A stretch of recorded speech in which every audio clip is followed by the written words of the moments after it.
Bonjour, bonsoir et bienvenue dans la saison 2025. Aujourd'hui, nous parlons des Tampa Bay Buccaneers. Nous avons parlé récemment des Atlanta Falcons. Nous restons dans la NFC South et nous restons dans une équipe un petit peu mitigée, tout comme leurs rivaux de division que nous avons présentés hier.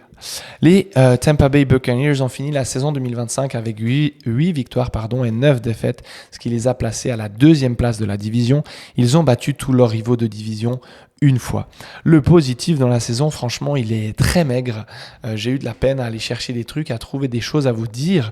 Mais bon, il y a quand même ce début de saison à 3 victoires et 0 défaites qui est très très bien, ce qui les fait rentrer dans la saison du bon pied. Mais bon, après, ça s'est un petit peu freiné.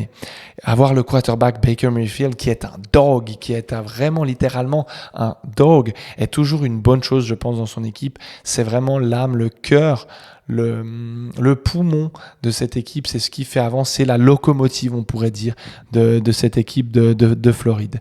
Les joueurs qui sont sortis du lot, j'ai déjà parlé d'un d'eux, quarterback Baker Mayfield, bien sûr, 3693 yards cette année, 26 touchdowns pour 11 interceptions.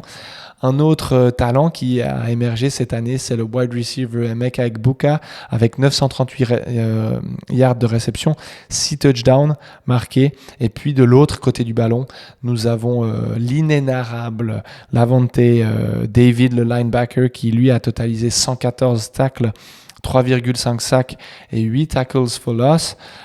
Et puis, il a été accompagné d'un cornerback du nom de Jamel Dean avec ses 3 interceptions cette année.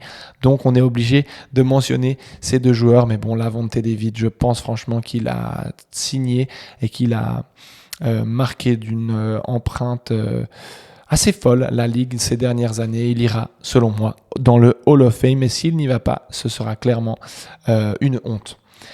Le négatif de cette saison, je trouve, en regardant un petit peu les stats, que les Tampa Bay Buccaneers ont été dans la moyenne très basse de toutes les grandes catégories, c'est-à-dire les points marqués, les points encaissés, les yards à la passe et puis les yards à la course.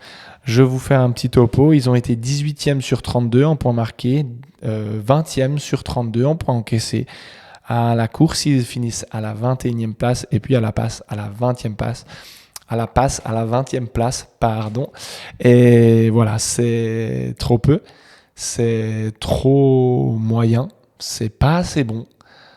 Les mots me manquent, mais voilà, vous avez compris l'idée. Le futur de cette équipe, suite à cette draft, là, je pense qu'ils ont fait une bonne affaire. En tout cas, les médias la présentent comme une bonne affaire puisqu'il est arrivé sur le podium de manière un petit peu énervée. Ruben Bain Jr., qui est donc un edge rusher sorti en 15e position alors que probablement il estimait, et d'autres spécialistes estimaient qu'il aurait dû sortir avant la 15e position. Voilà, ça promet peut-être une belle et longue carrière avec une chips sur son épaule pour Ruben Bain Jr. Et dans cette draft, ils ont sorti 4 défenseurs, 3 attaquants, un équilibre. Voilà, un équilibre, cet équilibre qu'on retrouve en fait un petit peu dans on va dire la médiocrité des statistiques dont je vous ai parlé avant. Est-ce que ils vont prendre un virage plutôt lumineux ou un virage sombre encore une fois cette année en 2026?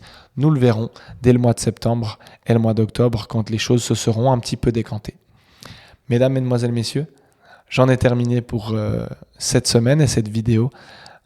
Désolé d'avoir eu ces 2 vidéos de retard et j'espère que voilà, vous aurez quand même quelque chose à vous mettre sous la dent dans cette fin de semaine. On se retrouve la semaine prochaine pour la reprise des vidéos hebdomadaires de la saison 2025. Merci de votre écoute. Bye bye.